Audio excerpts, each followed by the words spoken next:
Welcome to Donmar TV News Channel. Muling nanguna ang tambalang Bongbong Marcos at Sara Duterte sa isang survey para sa pagkapresidente at vice-presidente. Sa survey ng Octa Research Group, sa tanong na kung ngayon gaganapin ang eleksyon, sino-sino ang mga iboboto nyo sa pagkapangulo at ikalawang pangulo? Patuloy ang pamamayagpag ng tambalang Bongbong Marcos, Sara Duterte sa mga pre-election survey. Sa pinakahuling tugon sa masa survey ng Octa Research Group, mula December 7 hanggang 12, nanguna si Marcos sa mga presidential aspirant na nakakuha ng 54%.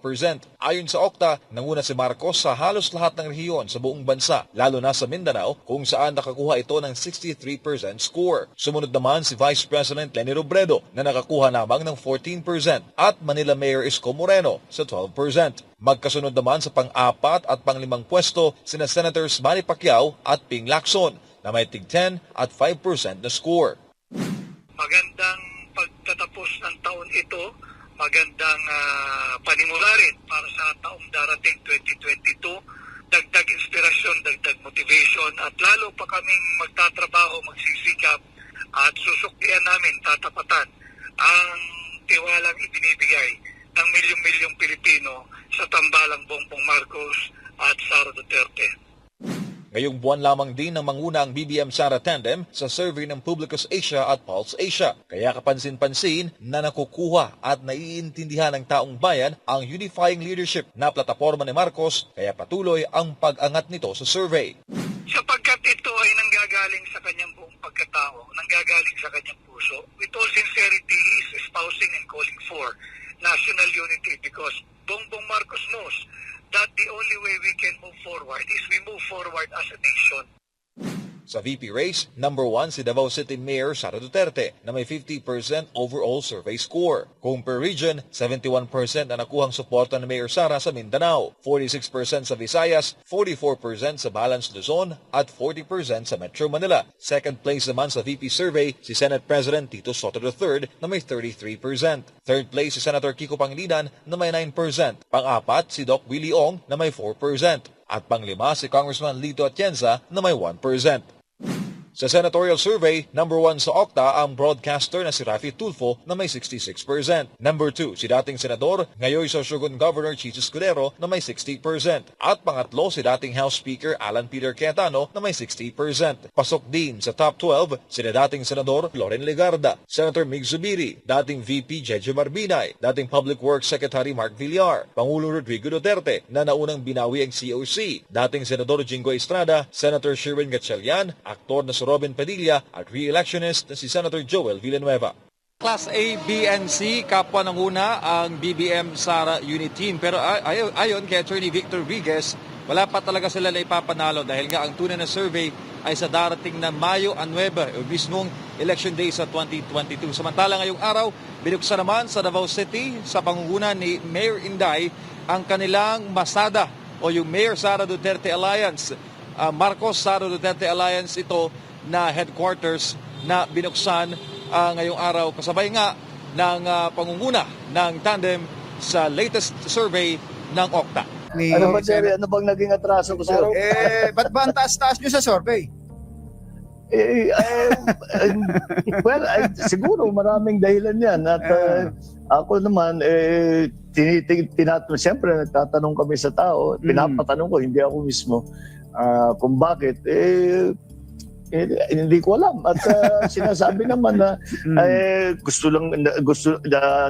naniniwala sila na yung nangyari sa nakaraan na magandang mga programa sa panahon ng aking ama, umaasa sila na mauulit yan. At siguro kinikwento ng mga magulang, mga lolo't lola sa kanila kung ano yung buhay ng panahon na yon, kaya sinasabi baka mas maganda kung ganyan. At meron kami kinakain, pera kami sa bulsa. These are the things. Alam mo naman alam niyo naman ang tao naman, yan lang naman ang hinahanap, na magkaroon lang ng magandang buhay, na magkaroon lang ng decenteng trabaho, magandang pwesto. Kaya yan ang inaasahan ng siguro ng tao. Siguro sa aking mga sinasabi, sabi nila baka doon yung sinasabi kong Senator Bongbong, Ayan. ayan. Okay. Okay, so at least nasagot nyo na yun. Yung matagal na kayong gusto sumbatan ni Jerry. Ang interpretation ko, naku, ito na naman. Go ahead po. Ang interpretation ko dyan sa mataas na survey result ay yung tiwala ng tao. Hindi pa naman boto yun. Kaya nakakataba ng puso na ganyan ang pinapahayag nila na tiwala sa aking kakayahan. Kaya't lagi ako nagpapasalamat sa ating mga supporter, sa ating mga tumutulong. At sinasabi ko ay maganda siguro at tanggap ang mensahe ng pagkakaisa. Yun ang importante sa akin. Dahil kagaya sinasabi ko pag nagtatalumpati ako, sinasabi ko hindi naman kasi tataka-taka dahil mabait naman ng Pilipino. At hindi naman talagang gusto nilang tumulong, gusto nilang magkaisa. At sa palagay ko, yung mensahe na yun ay tinatanggap nila at may tiwala sila sa akin at kay Inday Sara na makakamit natin yung pagkakaisa na yun para pampaganda sa ating bansa. Last na lang, Senator, ang sabi po ni dating Chief Justice Artemio Panganiban sa kanyang column, ayon sa mga sa kanya na rin sigurong karanasan, malamang lumabas ang desisyon sa mga petition para sa disqualification ninyo at to cancel your COC between December 26 o makapasko hanggang magbagong taon. Kayo po ba worried sa posibleng adverse decision sa inyo ng COMELEC? Well, siyempre hindi ko binabaliwala yan dahil may potential yan na masira talagang yung kandidatura ko. Ngunit hindi yan ang aking inintindi. Siyempre, sabi naman sa akin ng mga abogado at mga ibang retired justice, mga judge, sinasabi nila talaga na wala namang grounds ito. Hindi siguro kasi nga maraming dahilan. Pero pinaubaya ko sa kanila, sinasabi ko sa kanila, basta tindin niyo, huwag niyong pababayaan, huwag niyong iniisip kahit na sinasabi niyo hindi maganda yung grounds nila, hindi maganda yung mga argument nila, kailangan tuloy-tuloy pa rin. Well, when pag panahon ng election, I worry about everything, everything. Kahit na sinasabi ng iba, wag mo yung inaalala, hindi, kailangan mo pag-isipan. I have to worry about everything. So yes, I worry about it, but only to the extent to make sure that we are doing everything that we can to defend my candidacy. Nakakapagtaka bakit naman itong mga ito ay sila lang ang mamimili kung sino ang tatakbo. Bakit di nila pabayaan marinig ang boses, ang tinig ng tao na sila ang mamili kung sino ang mamumuno sa kanila. That is and they always cry democracy. This is anti-democratic. Kayo po talaga si Bongbong Marcos, yung kausap namin, ha? Sure. Sabi ng COMELEC na-prove ko na daw kaya napasura na yun. Sa inyo naman galing, nagbayad po ba kayo ng tax noong 1982 at 83? Oo, meron kaming ipapakita na nakapagbayad ako. Nakapagbayad ako kasi ayoko, alam mo, pagka gano'n ang usapan natin, ibigay ko na lang sa mga abogado. Sige. Kasi talaga hindi ko inaaraw-araw ito dahil inaaraw-araw ko yung kampanya, inaaraw-araw ko yung pag-ikot. Ngayon, mula nung tumama yung Odette, yun na lang muna ang aking iniisip. Hindi na ako nakapag-meeting sa aking mga abogado. Yes, okay. Sabado at Linggo at Lunes. Nakarating kami sa Siargao, nakarating sa Surigao, nag-landing kami sa Siargao, nakapunta kami sa Bohol, nakapunta ako sa Maasin at saka sa Cebu nung unang araw. Pagkatapos, lumipat naman kami, dumaan naman ako sa Masbate, sa Bohol, at siguro in the next week, kasi hindi pa maaring pumunta at malala yung Palawan at kailangan lumalabas ang balita sa Palawan na medyo mabigat ang tama. At kaya nagpadala na kami ng barko At sasalubungin namin dahil hindi pa yata pwedeng lumipad ngayon. Kaya nagpadala na muna kami ng barko na may dala ng mga gamit, ng mga relief goods para sa mga naging biktima ng Odette. At kasi yung nawala, kagaya ng mga ibang lugar, nawala lahat ng communication eh. At siguro nag-antay tayo 1-2 araw bagong malaman kung anong mga condition doon at kung ano yung kailangan nila, ano yung naging, kasi like for example like sa ibang lugar mataas ang tubig, sa ibang lugar malakas talaga ang hangin, sa Siargao pareho. Mataas ang tubig at maraming ulan at ang lakas ng hangin. Kaya iba-iba siguro ang critical ngayon sa panahon na ito, which is a few days after ng bagyo, tubig. Kaya nagpadala kami ng almost 30 tons ng tubig sa iba't ibang lugar. Pero ang isusunod ko ay yung mga filtration kit. Dahil yung tubig ang hirap i-transport. Actually, mukhang isang... At saka nauubos ka agad yan. Yes, ang laking problema sa logistics, Senator Bong, dahil sa ang layo ng panggagalingan doon sa mga hindi na-apektuhan lugar. Iba galing pa ng Metro Manila. So ano yung filtration kit? Paano po bang tumatrabaho yon? Tamang-tama ito, talagang ginawa ito, dinesign ito para sa mga ganyan, yung mga biglaan na disaster na nawalan ng water supply. Ito simpleng-simple lang. Meron kukuha ka ng balde at bubutasin mo, ilalagay mo yung filter dun sa butas at meron ka doon lalabas na dun yung tubig. Yung balde, punuin mo ng tubig kahit saan galing. At kung gusto nyong manigurado pa, pwede nyong pakuluan pagkalabas ng filter. At ito yung bawat balde, more or less na makakapag-produce ng tubig para sa isang daang tao sa isang araw. Kaya kumukuha kami ng marami niyan. At yun ang muna para kahit na hindi na madala kahit na hindi na madala yung bote-bote na tubig, ay meron pa ring water supply ang tao. Kasi ang nangyayari diyan kahit sa Cebu City, nauubusan ng tubig dahil nga walang kuryente. Yung kuryente, walang bomba, hindi makuha yung tubig. Doon sa bandang Naga, Karkar ng Cebu, talagang wasak lahat ng gamit, wasak talaga, ang lakas talaga ng tama. So yun, kailangan talaga na magkaroon ng kasi inaalala natin at this stage na post-disaster, inaalala natin yung cholera, yung diphtheria dahil sa maduming tubig. Yun ang mga natutunan namin ng Yolanda tubig talaga is the first thing that after nang nagpadala ng pagkain, tubig, ang isusunod na is reconstruction materials. Dahil yun na nga, yung mga bahay na nasira, kailangan natin silang tulungan na makapagtayo ulit o maiayos nila yung nasira doon sa kanilang bahay dahil sa bagyo. Yan ho bang filtration system na dinadala nyo? Yan ho ba yung kaya na pati ang tubig dagat na pwedeng gawing hindi. mainom na tubig? Desalination wala pang ganun yung na maliit eh. Meron ganun, meron yung desalination pero hindi kaya nung filter lang kailangan lulutuin, basta iinitin, may gagawin pa doon kaya hindi pa ito.